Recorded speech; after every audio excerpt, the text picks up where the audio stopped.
د نړۍ هیوادونه.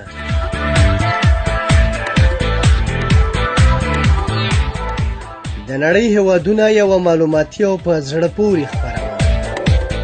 د نړۍ هیوادونه تاسې له نړۍ سره اشنا کوي. دغه خپرونه تاسو د نړۍ د جغرافیوي، تاریخي، سیاسي، اقتصادي او فرهنګي بهیره خبرې کوي. غواړئ چې د نړۍ په اړه معلومات ترلاسه کړئ نو د ننګرهار ملي راډیو څخه د نړۍ هیوادونه مه هېروئ. دغه خپرونه هره دوشنبه سهار 10 بجې او بیا ځلې سې شنبه مازدیګر 4 بجې اورېدلی شئ. د خپرونې کوربه خاکسار زی.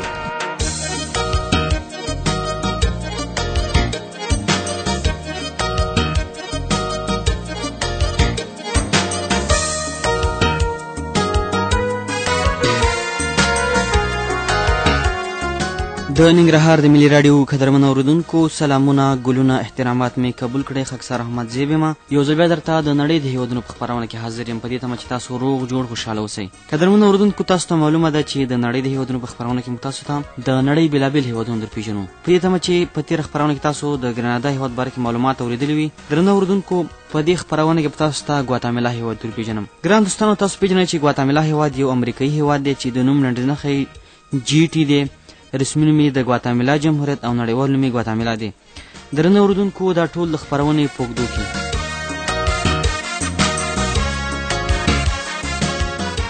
ګواتاملا هیواد په لویدیځ نیمه کره، شمالي نیمه کره، ګواتاملا د منځنۍ امریکا په شمال لویدیځه خوا کې، د شمالي ارام سمندر په ختیځو څنډو کې، د السلوادور او مکسیکو د هیوادونو ترمنځ، د لویدیځ طول البلد د 88 درجو نه تر 92 درجو او د شمالي عرض البلد د 14 درجو نه تر 18 درجو ترمنځ موقعیت لري. درنو دوستانو، ګواتاملا هیواد 1,88,090 کیلومتره مربع پراخوالی لري چې شمال ته مکسیکو، جنوب ته ارام سمندر، ختیځ ته بیلیز، هندوراس او السلوادور، لویدیځ ته مکسیکو هیواد موقعیت لري. په وچه کې د ګواتاملا د ټولو پولو اوږدوالی 1,608 کیلومتره دی او د اوبو سره 400 کیلومتره ګډه پوله لري. درنو دوستانو، راځم د دې هیواد مهمو غرونو ته. د لویدیځ سیرا مادرید د غرونو لړۍ چې له مکسیکو څخه دې هیواد تر ننوتي او له ګواتاملا له ځینو منځنیو برخو څخه پرته په ټول هیواد کې خورې دي او بیا السلوادور ته ورننوتي دي. د دغې لړیو سترو غرونه کوچا ماتنس، لاس میناس، چواکوس او چاما دا د دې هیواد د مهمو غرونو څخه دي.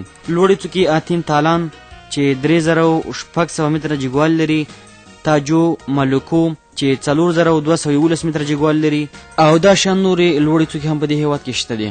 د مهمو سیندونو څخه سان پیدرو ماتیر سیندونه چې د هیواد په کرنه کې ورڅخه استفاده کیږي چې دا هم د دې هیواد په اقتصاد کې یو رغنده رول لري.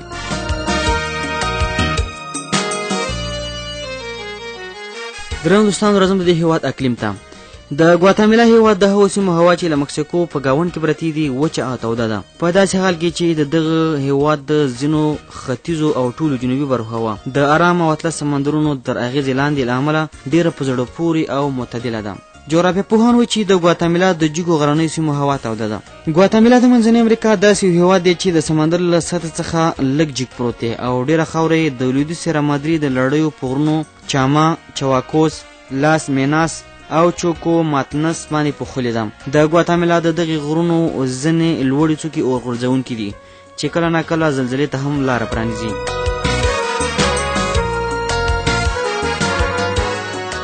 د ګواتاملا په ختیځه خوا کې د هندوراس او بیلیز د هیوادونو ترمنځ د هندوراس خلیج پروت دی.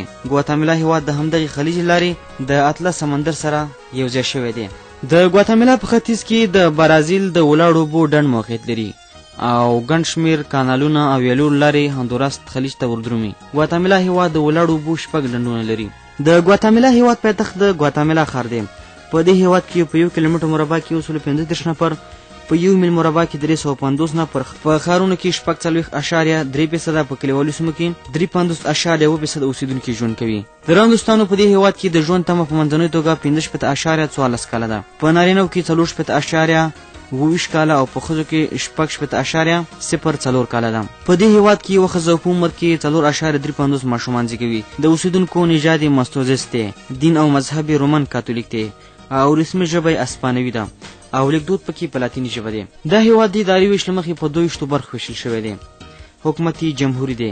د ګواتیمالا نوی اساسي قانون په 1980 د جنوري په 14 نافذ شوی دی. په ګواتیمالا هیواد کې جمهور رئیس د خلکو په خوښه د 4 کلو لپاره ټاکل کیږي. د ګواتیمالا هیواد د جمهور ریاست تیر ټاکنې په 2009 کال کې شوې او راتلونکي ټاکنې په 2011 کال کې ترسره شولې. په دې هیواد کې د رای ورکولو سن 13 کلن دی او رای ورکول عمومي دي. د ګواتیمالا هیواد جمهوریت جرګه یعنی کانګرس 158 غړي لري چې ټول د خلکو په خوښه د 4 کلو لپاره ټاکل کیږي. د دې هیواد د جمهوریت جرګې تیر ټاکنې په 2009 کال کې شوې او راتلونکي ټاکنې د دې هم په 2011 کال کې ترسره شولې. ګواتیمالا هیواد حقوقي نظام په مدني قوانینو ولاړ دی او د قانون جوړولو محکمه د دې هیواد تر ټولو لوړ قضایي ارګان دی چې قاضیان د 5 کلو لپاره د دې هیواد د جمهوریت جرګې لخوا ټاکل کیږي. عدالت ستره محکمه د ګواتیمالا دوهمه لوړه محکمه ده چې 14 قاضیان لري او د 5 کلو لپاره کار کوي.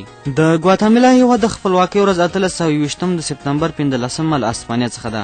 ملي رخصتي د خپلواکۍ ورځ د سپتمبر 15 ده.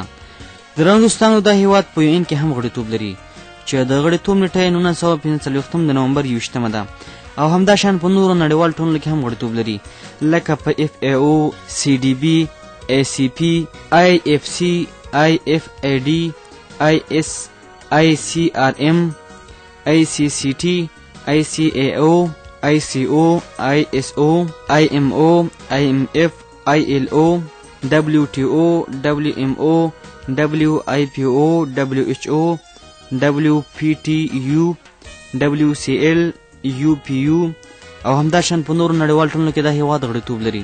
د هندوستان ورځم د خپرونې په دې برخه کې د ګواتیمالا هیواد ملي بیرغ ته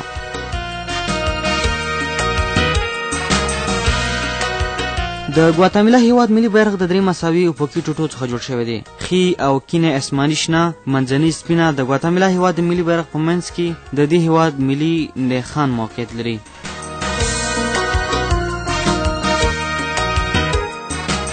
ګواتیمالا د منځنۍ امریکا داسې یو ستر هیواد دی چې ګڼ شمېر اوسیدونکي لري.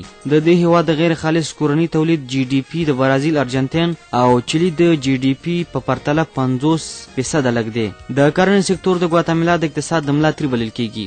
دغه سکتور د دې هیواد 50% خلکو ته د کار قوت برابر کړي خو د هیواد 60% صادراتي مواد تولیدوي او د هیواد 15% خالص کورني تولید برابروي.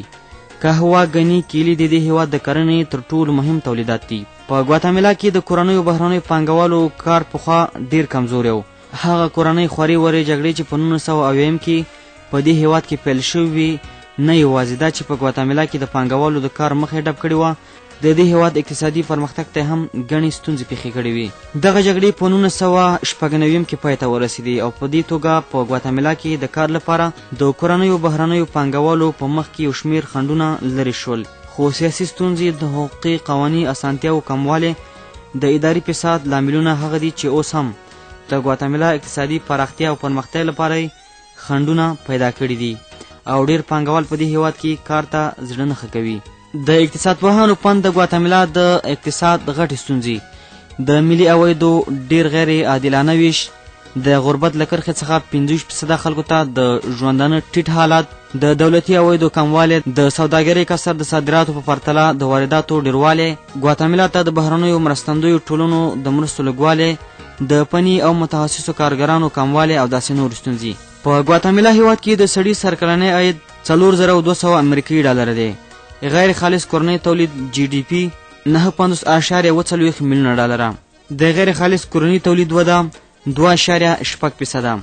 د غیر خالص کورنی تولید سکتوري جوړښت کرنه 2.1%، صنعت 19.5%، خدمات 15.9%، د فقر کرښه 15%، د انفلاسیون اندازه 2.2%، وزګارتیا 2.5%.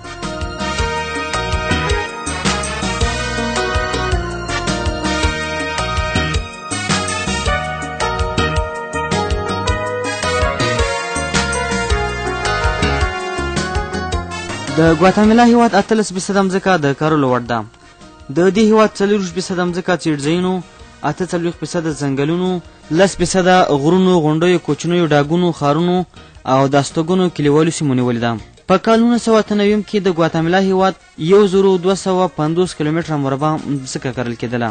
د ګواتیمالا هیواد نیمایي خلک د کار قوت د کرنې د سکتور په کار بوخت دي او د دې هیواد 2.1% غیر خالص کورنی تولید GDP له همدې سکتور څخه لاسته راځي. لرګي، پنبه، ګني، جوار، ورجې، غلې، دانې، کیلې او نورې میوې، سابه، لبنیات او هګۍ د دې هیواد د کرنې څارویو تر ټولو مهم تولیدات دي. په ګواتیمالا هیواد کې شمیر کانونه هم شته دي چې په دې کانو کې د اوسپنې ډبرې، سپین زر، سره زر، مس، سرب، قلعې، د ودانیو ډبرې، مالګه او داسې نور پیدا کیږي. د ګواتیمالا هیواد د صادراتو ټوله بیه 2.911 میلیونه ډالره. قهوه، بوره، نفتي محصولات، جوار، کیلې، سابه، استهلاکي توکي، لږ طبیعي بوټي او داسې نور د دې هیواد د صادراتو څخه دي چې غټ تجارتي شریکان د امریکا متحده ایالات، السلوادور، مکسیکو هیوادونه. د وارداتو ټوله بیه 7.9 میلیونه ډالره. اومه تیل، منځنۍ یا کوچنۍ فابریکې، ماشینونه، نفتي وسایط، پرزې، ساختماني مواد، کرنیز محصولات، کیمیاوي سره، دارو، درمل، برېښنا، برېښنایي وسایل، استهلاکي مواد او داسې نور د دې هیواد د وارداتو څخه دي چې غټ تجارتي شریکان امریکا متحده ایالات، مکسیکو، جنوبي کوریا، چین، السلوادور او وینزویلا هیواد. د ګواتیمالا هیواد د پیسو واحد کنزل دی. مالی کال عیسوي ګریګوري دی او د ټلیفون نړیوال کوډ نمبر 00502 دی. د ګواتیمالا مخابراتي اسانتیاوي چې ډیری د ګواتیمالا په ښار کې ځای پر ځای دي اوس پراخیږي او نوي کیږي. د دې هیواد حکومت د خپلو کورنیو او بهرنیو اړیکو لپاره د منځنۍ امریکا له مایکروب راډیولي سیستم سره نښتي او د انتلانسات سپوږمکۍ لپاره په اطلس سمندر کې یو ځمکنی سټیشن لري. درنو اورېدونکو، راځو د ګواتیمالا هیواد د تاریخي پیښو په باره کې معلومات ته چې مرسل نوري به درته وړاندې کړي.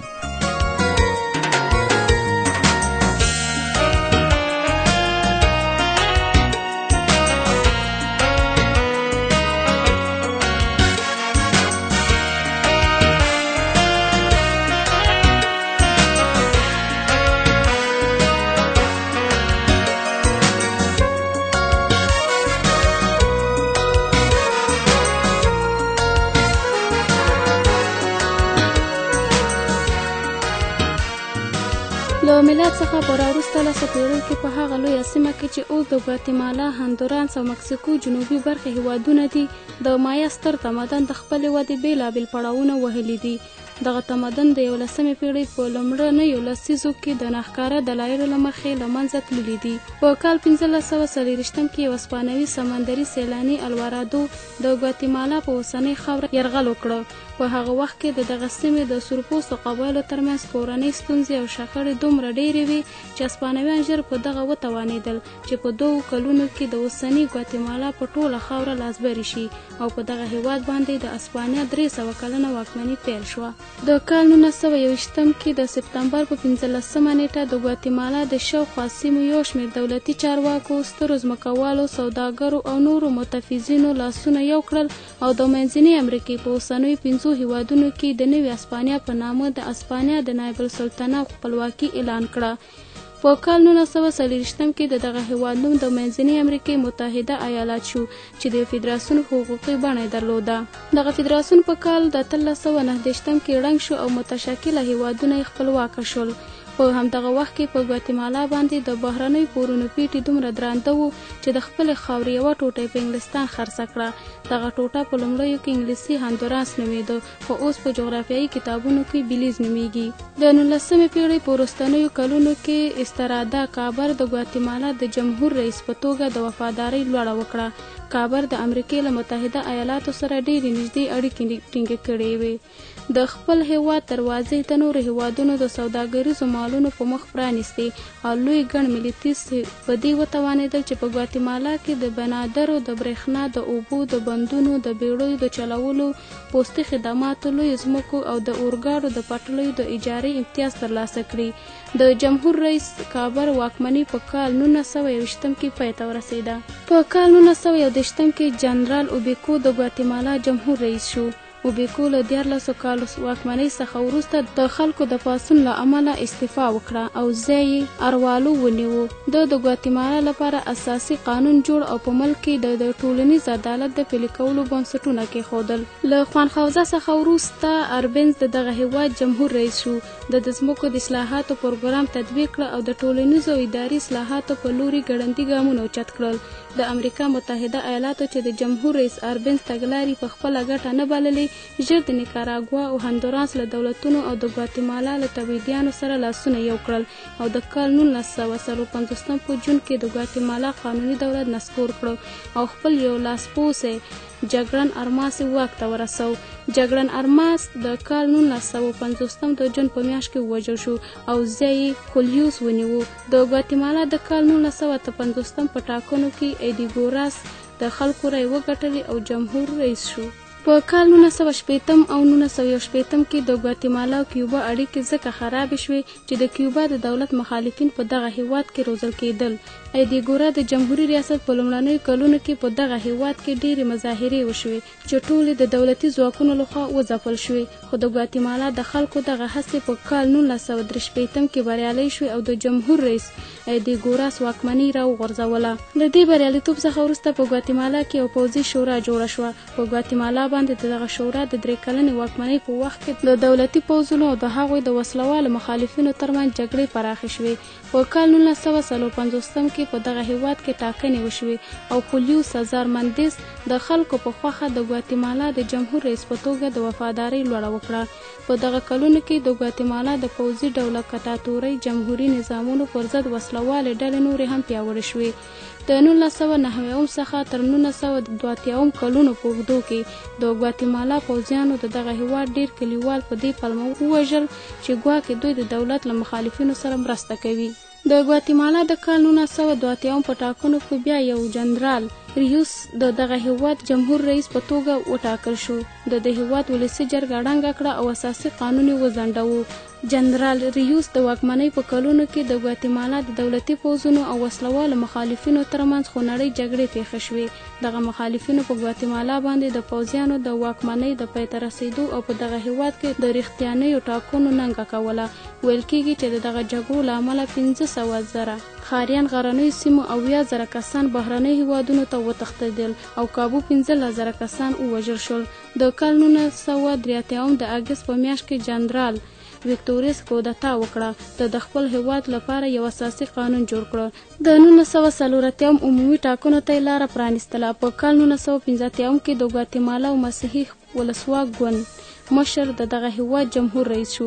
د په ګواتیمالا باندې د پوځیانو 21 کلنه واکمني پای ته ورسوله او د ایټالیا د مادرید په ښار کې د دولت له مخالفینو سره د سولې خبرې پیل کړې. د ګواتیمالا د کال 1991 په جنوري کې د ګواتیمالا د خلکو د پیوستون د غورځنګ مشر الیاس د دغه هیواد جمهور رئیس شو.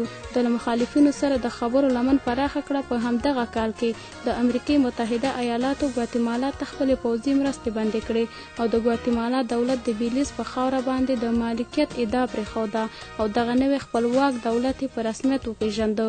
په کال 1992 کې د امریکا متحده ایالاتو د اروپا پارلمان او نړیوال بانک د ګواتیمالا له دولت څخه وغوښتل چې له خپلو مخالفینو سره د پخلاینې له لارې روانې جګړې پای ته ورسوي او د خپل او اساسي حقوقو ته درناوی وکړي.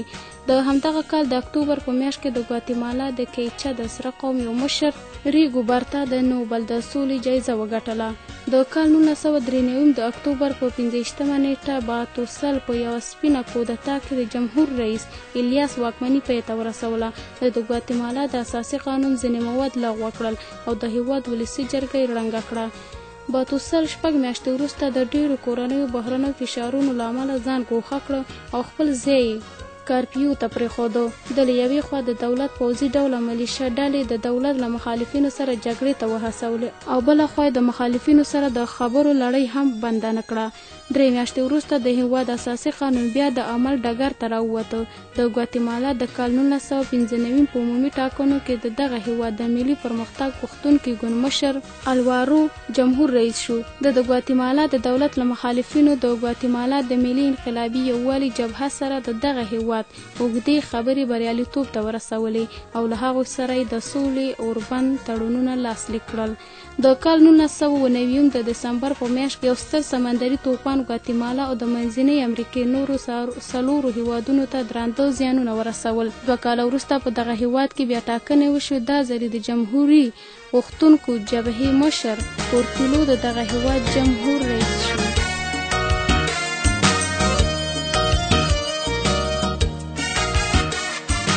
درنو اورېدونکو مرسل نوري تاسو ته د ګواتیمالا هیواد د تاریخي پیښو په اړه کې معلومات درکړه. ګران دوستانو د خپرونې د پیل شوي دي تر بلې خپرونې پورې ما خاکسار زیب او رسره ټولو همکارانو ته اجازه راکړئ. تاسو په لوی څښتن تعالی سپارم. ښه ژوند درته غواړم. د خدای په امان.